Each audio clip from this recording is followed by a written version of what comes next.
Welcome to the Ask Historians podcast. Hello and welcome to the Ask Historians podcast. I'm Tyler Alderson, your host for this week, and today we are actually taking a look at an answer that was posted on the Ask Historians subreddit, and that you'll be able to actually take a look at. This is meant to complement that answer, this podcast episode. It is about the Taiping Rebellion, and joining me is fellow moderator, EnclavedMicrostate, or as I know him, Jeremy, who is going to tell us a little bit about the causes, or the causes that people have been considering for that Taiping Rebellion. So, Jeremy, thank you so much for joining us. Thank you for hosting me, Tyler. So I'm going to read out the question first of all. European influence in China has often been cited to explain not only why the Taiping Rebellion took place, but also why it was so protracted. But how far back ought we to trace this history? Is it sufficient to consider the impact of the Opium Wars, or must we go back further than the 1840s? And a big shout out to Mike Dash for asking that question. Jeremy answered it. First off, Jeremy, this is something that I know that you're very passionate about. Can you give a little brief overview of what we're talking about with the Taiping Rebellion? It's certainly very interesting. Yeah. So what we call the Taiping Rebellion, or sometimes the Taiping Civil War, was a conflict waged in mid-19th century China. The official dates are roughly 1851 to 1864, in which a syncretized Christian sect that brought together elements of missionary Christianity and Chinese folk religion, called the God-worshipping Society, established what was known as the Taiping Heavenly Kingdom and attempted to overthrow the Qing state that had ruled China since 1644. In terms of its impact, it's arguably one of the most destructive civil wars ever waged, and certainly had an immense impact on the history of China since then. Among other things, it substantially drained Qing finances and immensely damaged Qing prestige, and it also heavily weakened the government, which all were forces that led eventually into the establishment of the Chinese Republic in 1912. So it had a huge and long-lasting impact.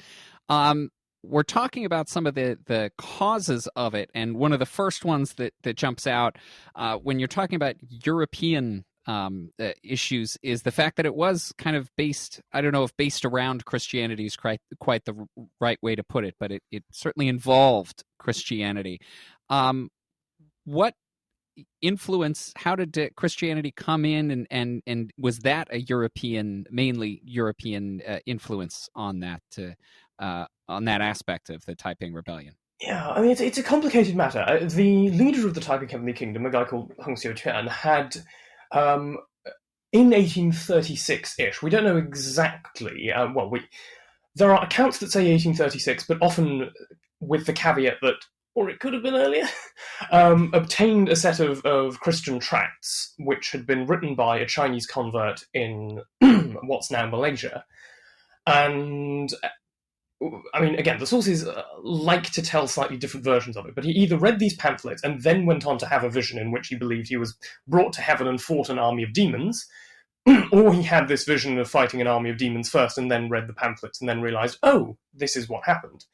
Either way, there is a clear element of missionary Christianity there, and if you look at early Taiping tracts, there is to some extent a heavier focus on what was included in those tracts than a more general biblical narrative, which Hung gained access to in 1847, when he was invited to go down to the Guangdong provincial capital of Canton, where an American missionary named Issachar Roberts was preaching.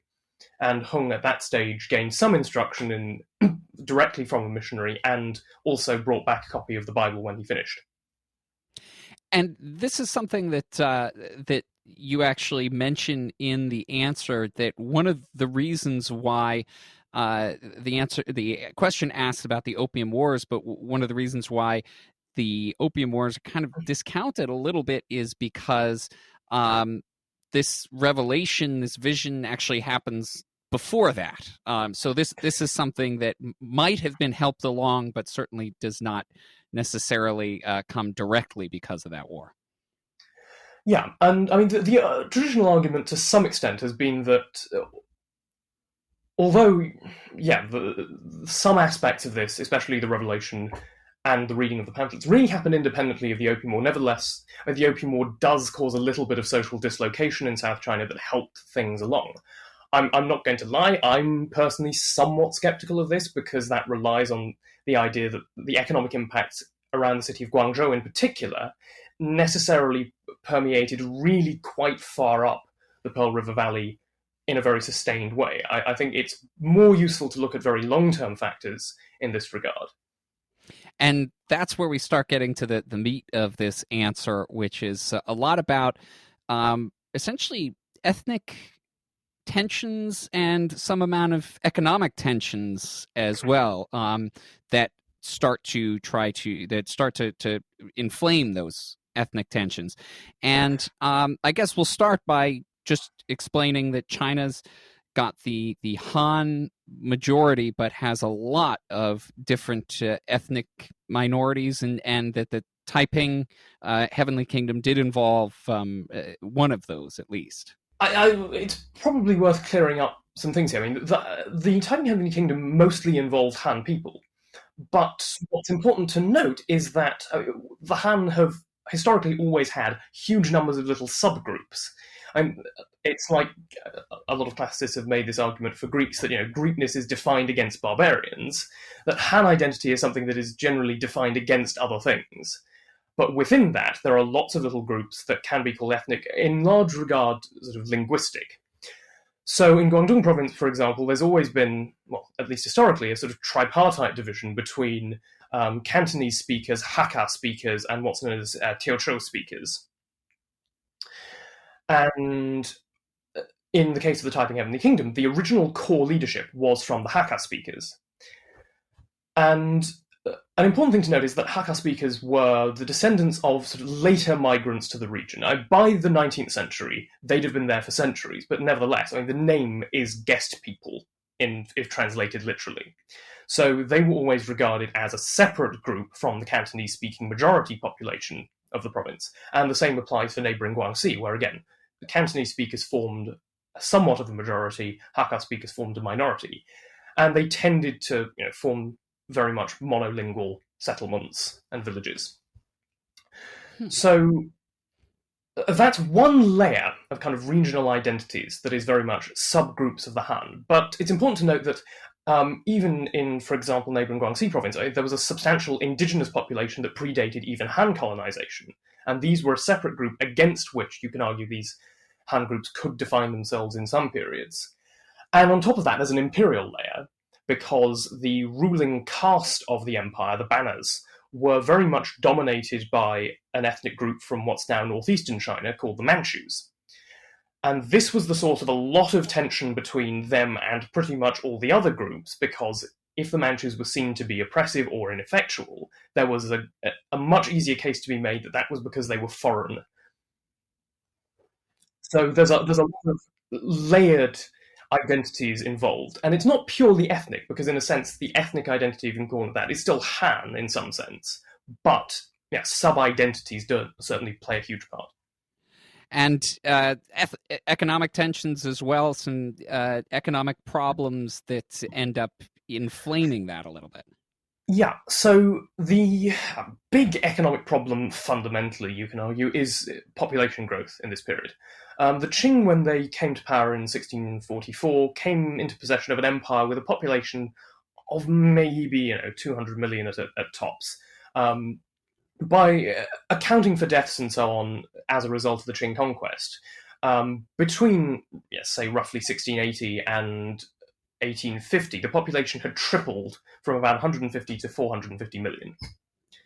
So that's an immense amount of new population growth, and that's mostly concentrated in relatively coastal or relatively fertile areas, which includes the Taiping's origin regions like Guangdong and Guangxi. Now, part of this is obviously the Columbian Exchange, but even then, uncontrolled population growth with certain limits to the amount of new food that can be grown starts to create immense competition over the limited resources of these regions. And even by the late 18th century, there was an increasing drive by Han Chinese people to try and basically break into regions that had not previously had a significant Han Chinese population, because these were seen as sort of virgin frontiers that could be exploited as conditions were becoming increasingly competitive in China proper. So commerce was another major thing.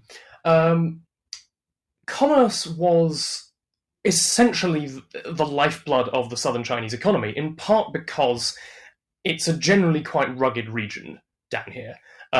There's not a lot of good farmland, but it's in a pretty strategic spot if you want to trade with the rest of Asia. So the port of Guangzhou, also known as Canton, was an incredibly bustling kind of port, and it was so significant to Asian trade that it was decided that in 1757 it may as well be the only one that was open to international trade anyway, because no one was really using the other ones, and it just made everything easier if everyone just went to the same port all the time, as far as the Qing authorities were concerned. This obviously led to the tensions that led to the Opium War, but it also meant that when, after the Opium War ended, the Europeans forced certain ports open to them, especially Shanghai, there was a certain amount of exodus of commercial activity up along the coast. So a compounding, though not necessarily central, element of the economic problem in 1840 South China was the fact that the locus of trade was shifting away from the old centre of Guangzhou. Hard to assess the exact impact further inland, but still that was an element of it, and certainly led to tensions in the immediate area. And on top of that, because there's always an on top of that, there was also just an unusually dry period that led to significant droughts. So in general, late 1840s South China was just a bad place economically. Wow, so that's a lot of factors that are all layering on top, and that starts to make sense not only for this rebellion, but you talk about the fact that there were actually quite a few revolts, rebellions, uprisings, whatever you want to call them, happening around this time. Yeah, and this is part of why I think the economic factors aren't necessarily the central thing. Because if you look at South China, although there's an economic issue, what that does is it helps to exacerbate the existing ethnic tensions that are going on.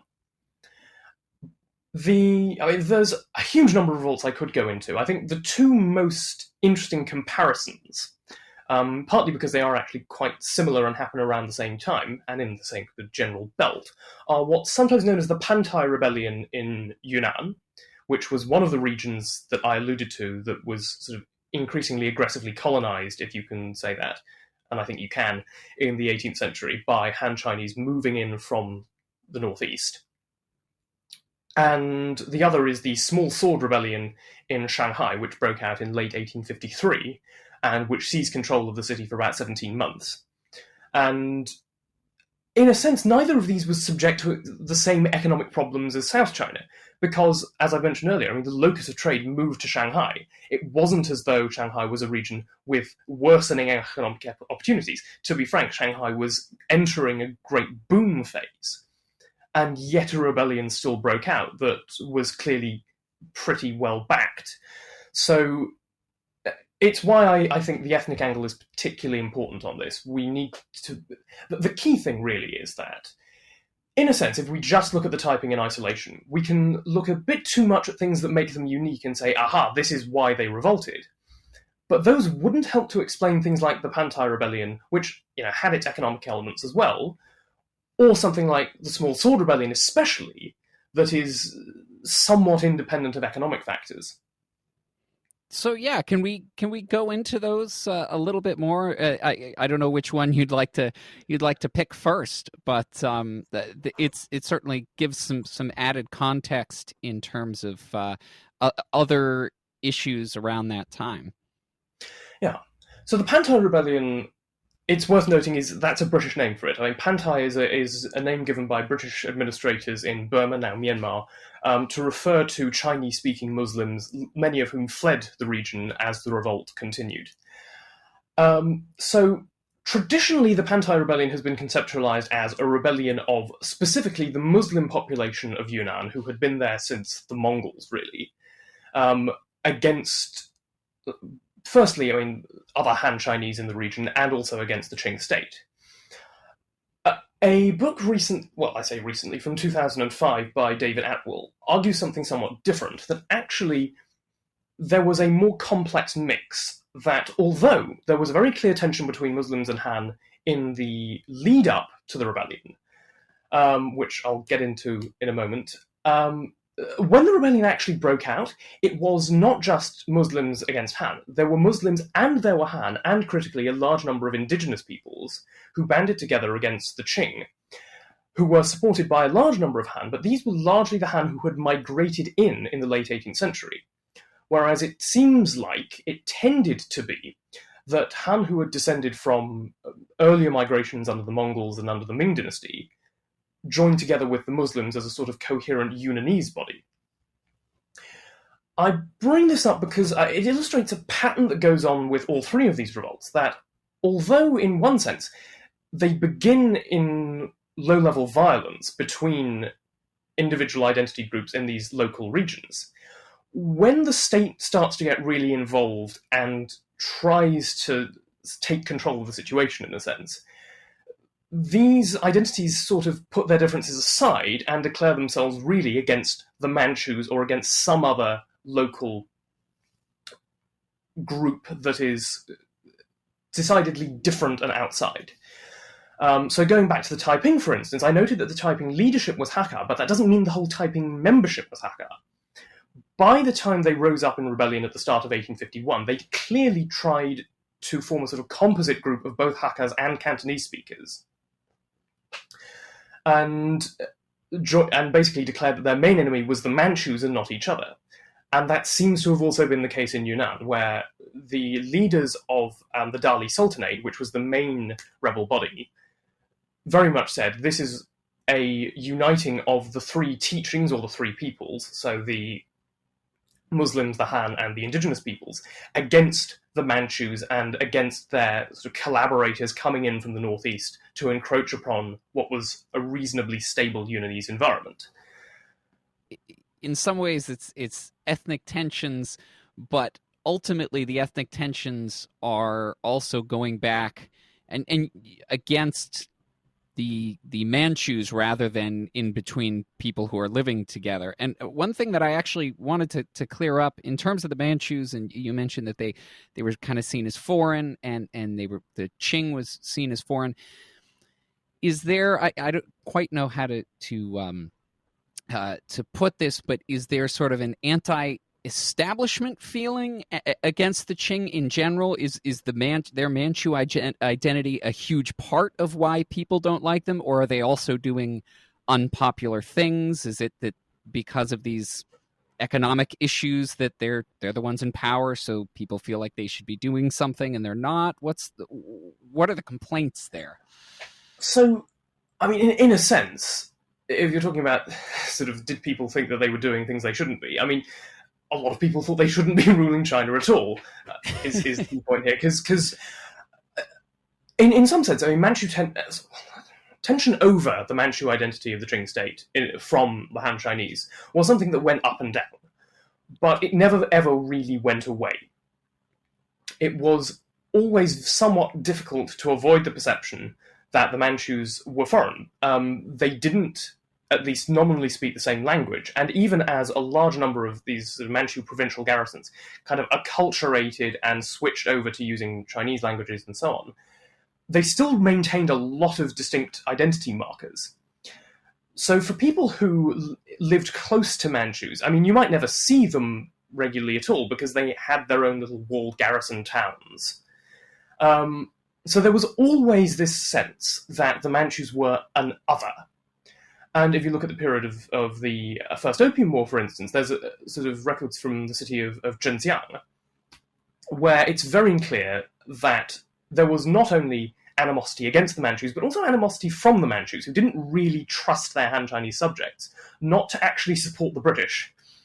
In Zhenjiang, martial law was declared, and basically Manchu soldiers would go around patrolling the streets, and I mean, they would inflict corporal or even capital punishment for sort of the slightest infraction. And this did nothing to help the perception that, yeah, the Manchus were foreign and were ultimately more concerned with their grip on power than the actual well-being of their imperial subjects. So it sounds like, I mean, there was a strong othering and also a decent amount of heavy-handedness that doesn't tend to go well in general. No. So we've got that aspect of it. You mentioned, and I'd like to get into as well the Small Sword Rebellion, because that's an interesting one. As you mentioned, Shanghai nominally was doing decently well economically speaking, or maybe it wasn't. I don't know. But what were the tensions that led to that? One thing that I probably ought to have clarified with both the Yunnanese and Taiping cases, because this becomes very important for Shanghai, is that before everything escalates to rebellion against the state, there is a lot of low-level violence, and it is very inter-ethnic. So in Yunnan, for example, there were the so-called incense brotherhoods. These were Han Chinese gangs who would basically go around and sort of indiscriminately sort of kill Muslim men they came across, and who would sort of develop these pretexts for trying to get official involvement. And at the time that the Taiping emerged as sort of a coherent entity, there were the so-called Hakapunti clan wars that were fought between Hakka and Cantonese speakers. So eventually, all of these rebellions emerge in some level of local violence, where at some stage, some group works out a way to kind of transcend that and shift the blame onto someone else. And in a sense, that also happens in Shanghai. Shanghai is an interesting case because even before the Europeans turned up, it was a major trade city because it's pretty much exactly halfway up the coast from Guangzhou to Beijing. So all the north-south trade basically would go through Shanghai at some point, unless you had a really big ship that could go the whole way without getting you supplies. And what that meant was that there was also a lot of migration from coastal provinces with strong seafaring traditions up to Shanghai.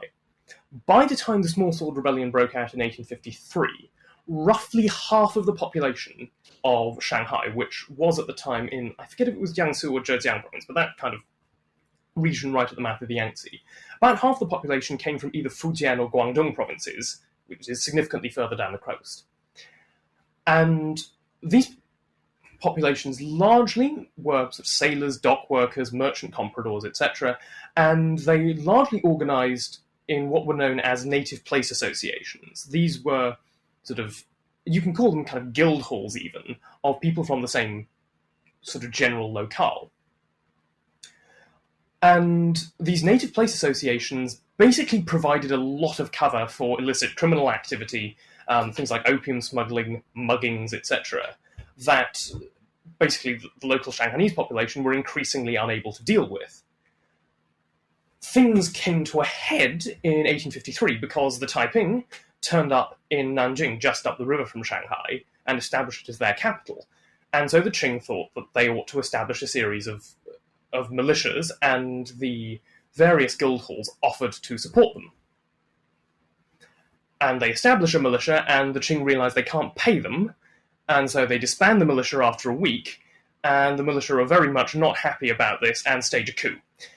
And that's basically how the Small Sword Rebellion starts. I mean, it's an attempt by the Qing state to raise a militia.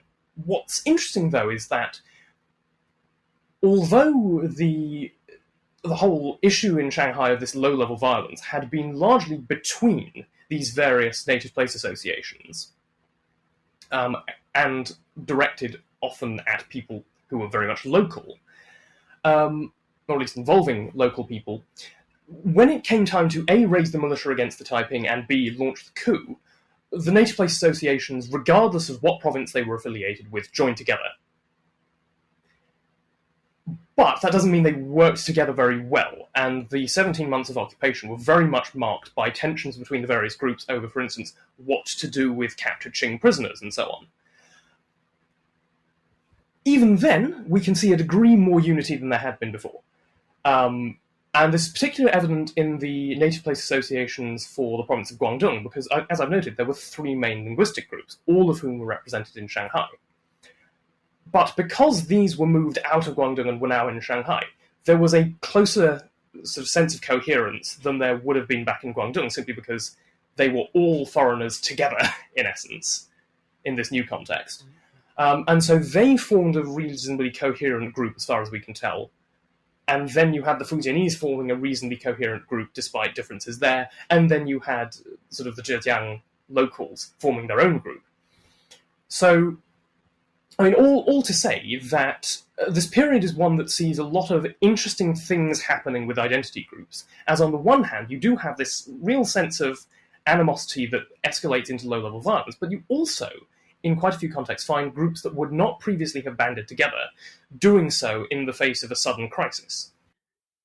It's really interesting the way that you're describing this, because there's that I immediately sort of find really interesting, and also just the fact that you have the ruling class, which has a certain ruling ethnic group, which has a certain amount of cachet or certain power over everybody. You also have the Han, which are the majority ethnic group. They have a certain amount of power. You're talking about them going around trying to essentially scare up and put the hurt on various ethnic minorities, but they're kind of almost sandwiched in the middle. And then you have all these ethnic minorities as well, and there's these kind of shifting alliances all around. How much power, I guess, do the Han majority have in this? On the one hand, it sounds like they're better off than the ethnic minorities. On the other hand, they're still under the boot of the Manchus. So, wonderfully complicated. So one thing to say with the Manchus is that a lot of them are actually very poor. Like, financially, the majority of Manchus, were not allowed to have jobs that were not either government or military. And because there was a very limited number of slots, that meant a huge number of Manchu households had functionally no employed members. They were supposed to have profits off farmland, but as soon as those allotments were given out, basically, they realized they would get more short-term gain by selling those allotments than long-term gain by maintaining them. So that creates a weird imbalance where, although the Manchus kind of as a group sort of have nominal political power, within the immediate context of garrison cities, they're often not particularly influential compared to their Han neighbours, because the average amount of wealth they held was just so very low. The power they held was largely through having military training, in the case of some of them. I think I probably need to drill home again that when I've been talking about Cantonese and Shanghainese, etc., all these people are Han. It's just that there's a lot of subgroups, and it's not, you can't say they necessarily have power, because, as we've seen, whether a subgroup considers itself sufficiently different from another subgroup to consider it an enemy or an ally depends entirely on context. Because when we talk about the Han as a coherent group, that makes a lot of sense in Yunnan, for instance, where it's sort of this, wild frontier, and there's all these indigenous peoples and Muslims, how exotic. Those of us who are proper and civilized, quote unquote, will band together irrespective of where we came from originally, which is a similar dynamic to what happens in Shanghai, where the three sort of Guangdong populations, irrespective of what language they speak, come to form a reasonably coherent coalition because they are the Guangdong people in Shanghai.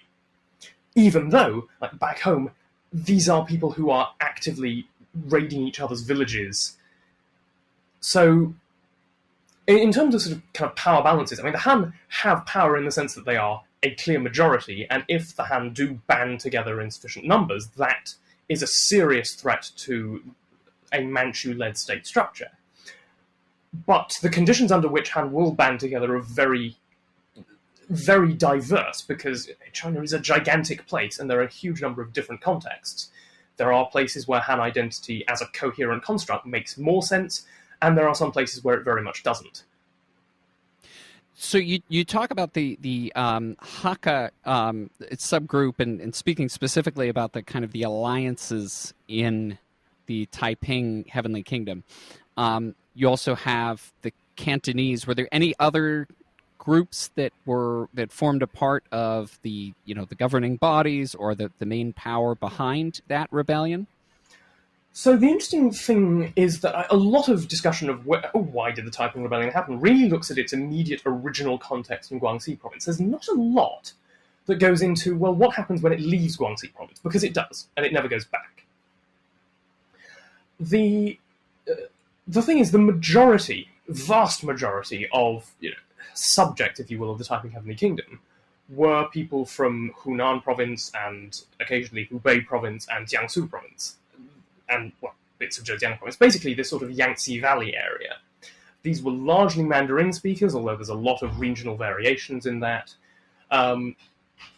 These did not have the same sorts of cultural outlook as the Hakka or the Cantonese, and it seems that the fact that the Taiping managed to assert a reasonable degree of control over this region is due in part to them successfully constructing a way to set aside the individual sub-differences between Han groups and direct all the general animosities against the Manchus and against the Qing. But we don't know how far the Taiping ruling group was non-sort of Hakka Cantonese. We know that there were mostly Hakkas, and we know that there were some Cantonese, but it's unclear how many were not either of these groups. And it's simply due in part to the fact that if all the records are written down, that you're not reading them in the languages they were spoken in, so that creates problems with trying to identify anyone. We can only go off what a few people said about themselves, and generally it does seem, simply because of where it all started out, the senior leadership was very much deep southern. But they didn't proclaim themselves a Hakka rebellion or a Cantonese rebellion. They were not... Yeah. As you were talking about with some of these other groups that might have potentially sort of banded together more under a certain area or ethnic group or something like that name. This was strictly I don't know whether the word would be religious or cultural or social or it was not along ethnic lines. Yeah, it clearly construed itself broadly as this is the rebellion of sort of God's people against the demons, and these could be slightly flexible. But in general terms, God's people were the Han Chinese, irrespective of subgroup, and the demons were the Qing and anyone who supported them. And in this case, the demons won ultimately, but kind of a Pyrrhic victory.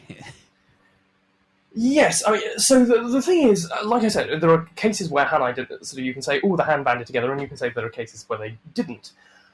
Simply put, not everyone banded together with the Taiping. It's very clear that a substantial number of people thought that the Taiping were sort of crazed fanatics or supported the existing establishment, and so effectively sided with the Qing.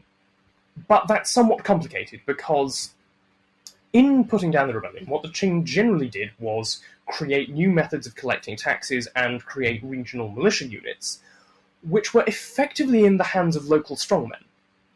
So it's not as clear-cut as, we're supporting the Qing. In a sense, it was, we are opposing the Taiping and expecting that the Qing will therefore support our interests in future, which is largely what happened. Units like Zheng Luofan's Hunan army, some were demobilized, and the Hunan army definitely was, but some of the commanders of these provincial armies ended up holding on to them for 30, 40 years afterward. And they provided the locus for new and very much devolved centers of political power.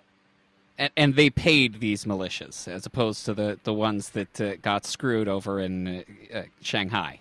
Yes, generally, although, I mean, it has been noted more recently that it's not as clear-cut that, these armies were totally independent, etc. Because it's very clear that provinces had very much fluctuating revenues, and it was always a function of the Qing imperial state to move money between these provinces to even out the annual fluctuations. So it still had some control over the provinces by being able to say, well, we'll not facilitate these financial transfers. And also, the provincial armies weren't entirely self-funded. There was still a significant degree of Qing financial input from the central imperial treasury. So it's not to say that the Qing didn't have control, to some extent, over the processes, But it certainly couldn't get rid of them, in a sense, because once you've created an army, it is a really hard job trying to break it apart. Because one of the main reasons that militias were, in a sense, quite attractive to join, in the case of Shanghai, for instance, was that they were a stable source of income. A lot of these people are sailors who are contracted for individual voyages, or dock workers who might be working one day but not the next. Being a militiaman means that you are being continuously paid from some source or another. If you've been called out to become a militia, you've just lost out on job opportunities for, in the Shanghai case, at least a week, that have been snapped up by other people, and there's a lot of obvious reason to be very disgruntled that, so, you lied to me, took me out of my job, and then didn't pay me for it, that clearly must have motivated a large amount of the armed rebels who created the coup in 1853. Okay, so pay your militias if you do end up raising them is a pretty good rule of thumb if anyone out there is deciding to become emperor of China anytime soon, or empress, I guess I should be saying, as well with the Qing. And that's a whole different subject that I hope to get into at some point with Jeremy about the various Qing emperors and empresses, but we're going to have to leave it there. Jeremy, thank you so much for coming on. Jeremy is EnclavedMicrostate on Reddit, and we will link this answer that he gave about European influence in China and how it did, or in this case generally, did not influence the Taiping Rebellion and what those other influences were. Again, Jeremy, thank you so much. No problem. Thanks for hosting me. And to add one thing, I'll be also, when the thread announcing this goes up on Reddit, I'll be posting a list of reading recommendations if you'd like to look up these other rebellions as well. Absolutely. This has been the Ask Historians podcast. We'll see you for the next episode. You've been listening to the Ask Historians podcast. Please support us at patreon.com/AskHistorians. Find more history like this by following us on Twitter and Facebook, and by visiting us at askhistorians.reddit.com and ask hundreds of historians and enthusiasts anything you want to know about history.